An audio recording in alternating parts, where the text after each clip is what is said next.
Olá, está começando a partir de agora o programa Unifra Entrevista e o tema do Unifra Entrevista desta sexta-feira é sobre o Dia do Trabalho, sobre o dia 1º de maio. E para falar sobre esse assunto está com a gente aqui o professor do curso de História do Centro Universitário Franciscano, professor Odilon Quilim Machado. Professor, tudo bem? Tudo bem. Tudo certo? Tudo Desde já quero estender o nosso agradecimento ao senhor ter aceito o nosso convite para vir falar sobre esse assunto que, por vezes, ele é um tanto emblemático, ele envolve muita política e, por vezes, ele demonstra que não se atualizou assim ao longo do tempo. Isso a gente vai mostrar exatamente agora aqui no Unifra Entrevista. Bom, como eu disse na abertura do programa, o tema de hoje é sobre o dia 1º de maio.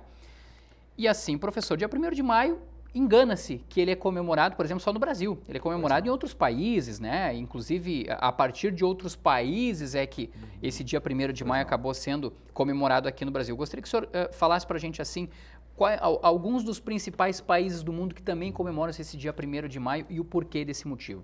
Muito bem. Eu acho que talvez é importante começar historicamente relatando que o ano de 1886 é o ano-chave para entendermos o Dia do Trabalho. Foi um acontecimento mundial que ocorreu na cidade de Chicago, nos Estados Unidos, uma cidade industrializada, o berço do capitalismo americano, já ainda no século XIX, no qual os trabalhadores trabalhavam em torno de 13 horas por dia. Muitas reivindicações por questões sociais, enfim, condição de trabalho, e naquele momento, naquele ano então, foi feita uma grande manifestação dos Estados Unidos, que também acabou acontecendo uma greve geral nos Estados Unidos, onde esses trabalhadores reivindicavam então de 13 para 8 horas de trabalho. Isso foi no dia 1º de maio, então, de 1886.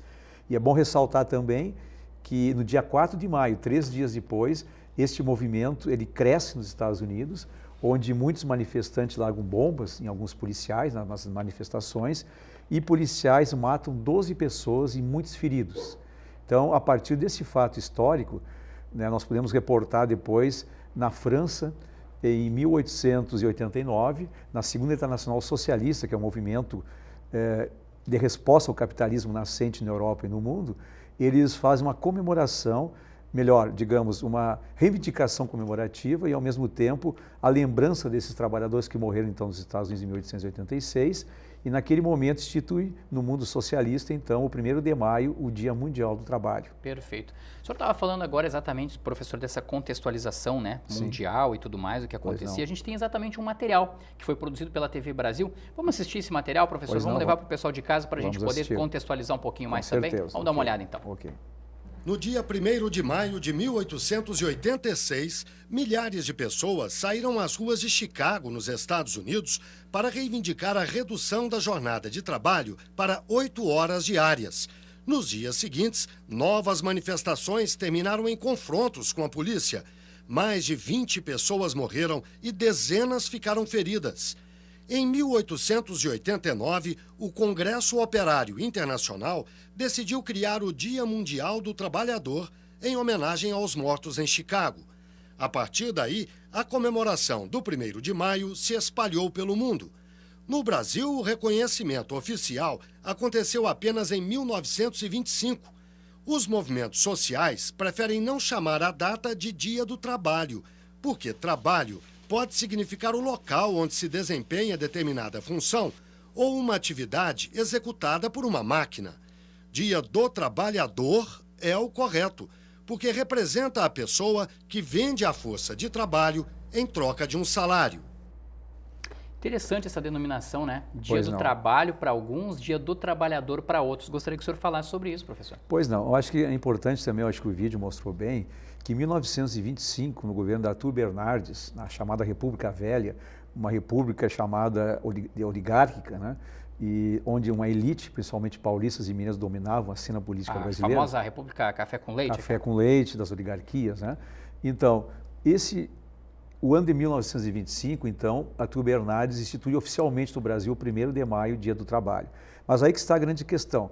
Pela ótica dos governos, é o Dia do Trabalho, onde ocorre inicialmente muitas passeatas, dias cívicos.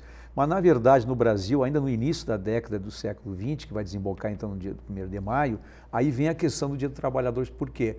Porque naquele momento histórico estava se formando no Brasil as primeiras fábricas, principalmente de origem italiana em São Paulo, principalmente Matarazzo, uma grande potência da época, onde empregavam muitos operários. E naquele momento também vinha para o Brasil os operários ligados também de origem italiana e formaram o chamado anarcossindicalismo. Quer dizer, um sindicalismo onde o Estado eles não tinham como referência, e sim a comunidade passar do sistema capitalista para um sistema comunitário comunista. Sim. Naquele momento, então, ocorre, depois de 1920, na década de 20, precisamente, a criação do Partido Comunista Brasileiro, onde também forma-se essa grande, vai gestando o movimento sindical brasileiro, no qual, em 25, ocorre uma regulamentação, então, do governo Arthur Bernardes, oficial. Mas, na verdade, para os trabalhadores é a luta por melhores condições de vida e de trabalho. A gente está vendo imagens aí, professor telespectador também, daquele comício, dá para se dizer assim, do Getúlio Vargas, já próximo da década de 40, né? Quando da instituição das leis trabalhistas e tudo mais. O Getúlio, na verdade, a partir do momento em que ele decretou as leis trabalhistas e, de certa forma, reforçou ainda mais o dia 1º de maio, ele, de certa forma, ele acabou um pouquinho com esses movimentos anarco-sindicalistas, ou eu estou enganado aqui? Não, com certeza, até porque a partir de 1930, especificamente a partir de 1937, no chamado Estado Novo, o governo Vargas ele está muito ligado à Carta de Lavoro do Mussolini, quer dizer, o vácuo entre os anos 30 e 37, naquele período, é o surgimento dos movimentos fascistas e nazistas no mundo. Entre a Primeira e a Segunda Guerra Mundial, quer dizer, onde as pessoas vão se organizar, principalmente na Alemanha e Inglaterra. Aliás, é importante ressaltar a figura do historiador chamado Erich Hobsbawm, famoso historiador, que ele diz que, na verdade, não foi um entre guerras, foi uma continuidade. Mas no caso do 1º de maio, o que acontece? O governo Vargas ele centraliza sua política de corte fascista, né, no Brasil, adaptando essas condições a partir do Estado. Por isso, então, que em 1940 ele institui salário mínimo no dia 1º de maio. Então, o 1º de maio, que já existia no Brasil, ele fortalece a ideia do Estado e do presidente, e depois, em 1941, ocorre, então, a formação da Justiça do Trabalho na era Vargas. Portanto, é mais um lance político de Getúlio em relação a isso. O que nos mostra o quê? Que não é uma dádiva propriamente de governantes, mas é uma luta dos trabalhadores. Mas o movimento anarco-sindicalista e do Partido Comunista é abafado no Estado Novo, onde, em 41, na Justiça do Trabalho, institui o quê? O Ministério do Trabalho vai dar, a partir do Estado de Getúlio, né, o Estado, vai dar, resolver conflitos entre o trabalhador e os empresários. Perfeito. Então, isso é muito importante. Se todo esse contexto histórico, professor, não tivesse acontecido, se o Getúlio Vargas não tivesse instituído essas leis trabalhistas, pois não. Nós teríamos tido uma realidade diferente nas relações trabalhistas, principalmente não só no Brasil, mas mundo afora? Pois é. Bom, em primeiro lugar... É difícil saber, né? É difícil, até porque a palavra ser história, nós temos que trabalhar com os acontecimentos, né? A partir de uma ressignificação do presente, dos estudos, para o passado. Sim. Mas, na verdade, né, a história nos mostrou essas realidades, né? O fato é que nos Estados Unidos hoje, se comemora às vezes em setembro, não tem uma data fixa, na Austrália. Então, em vários países do mundo se tem este foco do Dia do Trabalho, então, como um acontecimento a partir do Estado, isso é importante. E do outro lado, então, os trabalhadores. Evidente, se porventura não tivesse ocorrido, talvez, o Estado Novo, quem sabe tivemos uma outra conotação. O próprio movimento sindical, né, que estava sendo gestado ainda no início do século XX, poderia ter provavelmente uma força maior e não ser reprimido como aconteceu. Né? Sim. Num segundo momento, professor, a gente vai falar das leis trabalhistas que estão em vigor até hoje e que partiram dali. Mas se a gente for fazer uma recapitulação histórica, das leis trabalhistas antes da era Vargas, na verdade não se havia, né? Elas não existiam. E como é que eram as condições de trabalho aqui do Brasil? O que a história conta? O que os historiadores nos deixaram como herança disso para saber de como eram as relações trabalhistas antes? Talvez eu acho, até para os telespectadores entenderem um pouco mais isso, que na verdade a nível mundial e o Brasil não foge à regra já no início do século XX e no caso na Europa, na Inglaterra, principalmente a Alemanha no século XIX, com o advento da Revolução Industrial, né, o que acontece? É um trabalho onde mulheres, homens, crianças trabalham até mais de 20 horas. Quer dizer, esse foi o início do processo. Não havia limite de idade, não existe de limite, sexo, condições de trabalho, e muito menos de horas. Saúde, as próprias leis trabalhistas, as condições mínimas de dignidade. Né? Muitos trabalhavam de pé, Quer dizer, o filme do Tempos Modernos do Charlie Chaplin, né, ele relata muito isso, né? A automatização do trabalho, quer dizer, o trabalho importante, que no entanto era de nível artesanal, e aí o mundo das fábricas é o mundo do trabalho, né? Mas aí vem a questão, se de um lado aumentou a tecnologia, as condições de trabalho, a lucratividade, por outro lado as condições sempre muito precárias, né? E vemos hoje, inclusive, com a tecnologia, os grandes avanços, a tecnologia é muito importante para a humanidade, mas ao mesmo tempo desemprego e condições ainda difíceis, embora com muitas conquistas no mundo do trabalho ao longo da história. Sim, as conquistas existem, são inegáveis. Agora, professor, com todo esse avanço tecnológico, a gente percebe também que muitas vezes o cidadão que trabalha e tudo mais, hoje ele faz várias tarefas que no passado, daqui a pouco, e num passado não tão muito remoto assim, né, nem tão distante assim, ele não fazia, né? Claro. Será que as leis trabalhistas de hoje, elas estão acompanhando esse avanço tecnológico em que o trabalho, em que as relações de trabalho estão se estabelecendo a partir desse novo século, a partir do século XXI? Pois é. Olha, existe inclusive, até nós estávamos comentando antes, né, alguns projetos no Congresso Brasileiro, a chamada flexibilização do trabalho. Quer dizer, numa situação de desemprego alto, numa situação de dificuldades, né? Quer dizer, muitas vezes aquelas grandes manifestações dos anos 80, dos anos 90, no surgimento da Central Única dos Trabalhadores, depois a Força Sindical, a CGT ainda na época do governo civil-militar, isso reponta um grande movimento que hoje quase não se vê com a mesma velocidade, as mesmas condições. Por quê? Basicamente hoje a grande luta é manter o emprego, o trabalho, a sua família, as condições, né? Embora com as grandes lutas ainda existentes dos trabalhadores, muito forte. Mas não há como negar que a tecnologia, né, ela reporta isso. É por isso que existem setores do movimento sindical que defendem essa flexibilidade inclusive do trabalho para garantir o próprio emprego. Por outro lado, né, aí vem uma grande questão, o lucro das empresas, as condições, quer dizer, por que não partilhar um pouco mais com os trabalhadores, né? Então essa é uma grande discussão que se dá hoje no mundo do trabalho. Essa vai ser uma eterna bipolaridade, dá para se dizer assim, professor? Inclusive nós vimos um pouco no vídeo, né, a questão das ideias de Marx ainda do século XIX, né? Sim. De um lado, né, as empresas, no caso as fábricas no mundo industrial, né, onde tem os meios de produção. Do outro lado, a força de trabalho, né? Então não há como negar que há interesses diferentes, embora pode ser até conciliados, né? No caso brasileiro com Vargas, né, na própria época do Estado Novo, estava se gestando aquilo que vem a ser a partir de 1945, com o fim do Estado Novo e a redemocratização do Brasil naquele período histórico, até 64, o Partido Trabalhista Brasileiro, a linha trabalhista, né, que, aliás, inclusive, ideologicamente foi criado aqui no Brasil por Alberto Pasqualini, aqui de Ivorá, na Quarta Colônia, né?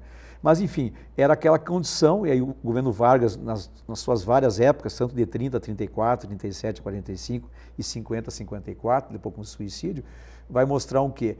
Essa tentativa, claro, de um viés ideológico dele, né, do governo dele, de conciliar capital e trabalho. Então é um outro elemento também que entra nesse processo. Relações em todo esse processo. Com certeza. Olha só, o programa está muito legal, está muito bom, mas a gente vai fazer um intervalo de 1 minutinho e na sequência o Unifra Entrevista está de volta para você que nos acompanha aí no canal 15 da NET Santa Maria e também pelo Unifra Online no YouTube. Em instantes a gente já volta aqui com o professor Odilon Quilim Machado para falar mais aí sobre o Dia do Trabalho, sobre o 1º de maio. Já voltamos.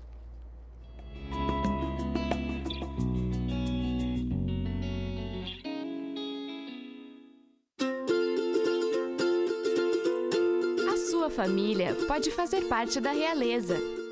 Ela se torna mais nobre quando decide compartilhar. Doar órgãos é um gesto que envolve toda a família. Família nobre é a família consciente. Comunique sobre suas intenções. Doar, um ato familiar. Campanha Doação de Órgãos. Por meio da educação, milhares de jovens colaboradores e pesquisadores compartilham suas experiências em um ambiente vivo, amparado na liberdade de pensar e criar.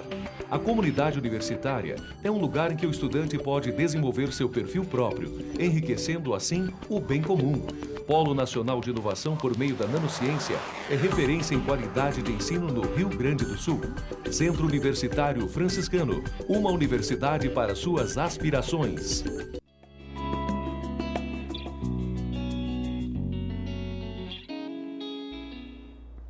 Estamos de volta com o programa Unifra Entrevista aqui pela TV Unifra, pelo canal 15 da NET. Muito obrigado para você também que está nos acompanhando pelo Unifra Online no YouTube.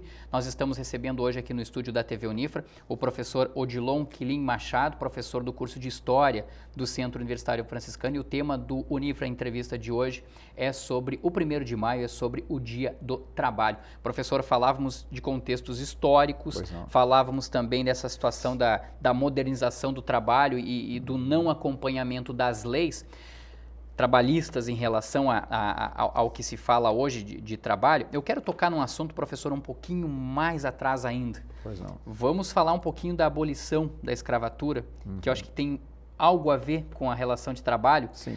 É verdade aquela história que muitos historiadores dizem que o Brasil só, de fato, aceitou e adotou a abolição da escravatura por conta de que muitos escravos acabaram se tornando até mais caros por ser mantidos pelos senhores de engenho do que as relações de trabalho que passaram a se estabelecer, ainda que de forma primitiva, a partir daquela época? Pois não, eu acho que esse é um fato interessante, até a nível de Brasil, para entender o seguinte. Na verdade, no século XIX, no início até o final, enfim, em 1888, no caso a Lei Áurea, né? Na verdade, o Brasil foi o último país a abolir a escravidão na América Latina. Esse é um fato importante, só que naquele momento o principal parceiro comercial do Brasil era a Inglaterra. E a Inglaterra foi o primeiro país a fazer a Revolução Industrial. Portanto, o trabalho assalariado, né, é o que estava vingando na Europa a partir da Revolução Industrial, que vai desembocar exatamente no mundo do trabalho e depois, então, o 1º de maio, como nós estamos refletindo, enfim, nessa entrevista. Então, na verdade, né, o escravo estava sendo muito caro, realmente, né, e os fazendeiros de café, principalmente São Paulo e Minas, que movimentavam a economia do país e, ao mesmo tempo, uma aliança política com o governo, na época a monarquia, tinham, então, a força de trabalho, o trabalho escravo. Então, este fato reponta o quê? Uma grande questão historiográfica de muitos autores também, se na verdade a abolição da escravatura foi uma consequência ou foi basicamente pela questão econômica, né, do preço realmente da escravidão, enfim, do escravo. Que na verdade o que se mostra é que gradativamente, né, em várias leis anteriores à escravidão de um modo geral, no caso 88, a Lei Áurea, foram reportando ao que gradativamente foi se abolindo, como a lei do sexagenário, entre outras, né, a questão que também é complexa, porque na verdade os escravos não viviam 60 anos. Né? Mas enfim, isso reponta à vinda, por exemplo, dos imigrantes italianos e alemães no Brasil, o café principalmente em São Paulo, depois aqui as colônias do sul do Brasil. Sim. Mas na verdade, com isso, realmente, hoje a historiografia mostra de uma maneira mais concreta, pelo menos que se tem como fonte mais recente, que esse foi realmente, né, uma questão que a abolição em si, primeiro porque foi um movimento também, de um lado alguns abolicionistas, do outro lado, né, os próprios escravos, Zumbi dos Palmares, hoje é uma grande reivindicação, afinal de contas é o 13 de maio, é o dia de Zumbi. Então hoje o movimento negro, os movimentos sociais trabalham com essa perspectiva, né, que na verdade foi uma reivindicação semelhante à questão do trabalhador, depois que nós abordamos no primeiro bloco, né, em relação à indústria. Quer dizer, muitas vezes não é a dádiva dos governantes, volto a insistir.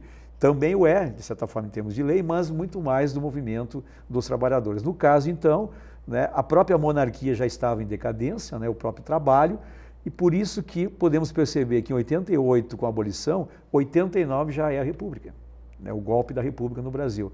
Então, realmente, o que se tem hoje, uma historiografia mais recente, é que, na verdade, o escravo estava realmente muito caro e a força de trabalho gradativamente substituída, que a Inglaterra já vinha pressionando já décadas anteriores, a 88, no sentido, então, de abolir a escravidão. Para as atuais gerações, professor, será que a gente conseguiria fazer um cálculo, é possível fazer um cálculo rápido assim, o que custava um escravo para um senhor de engenho naquela época, trazendo para valores atuais?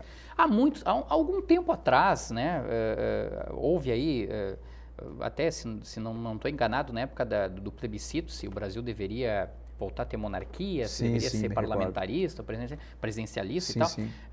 Os próprios horários políticos ali fomentavam até e chegaram a fomentar o assunto de que à época, e agora eu peço até desculpa para o telespectador, para o senhor também, não me recordo, mas que naquele período ali em torno de R$750 seria o custo de um trabalhador para aquele período, enquanto o escravo custaria para o senhor de engenho em torno de R$1.750.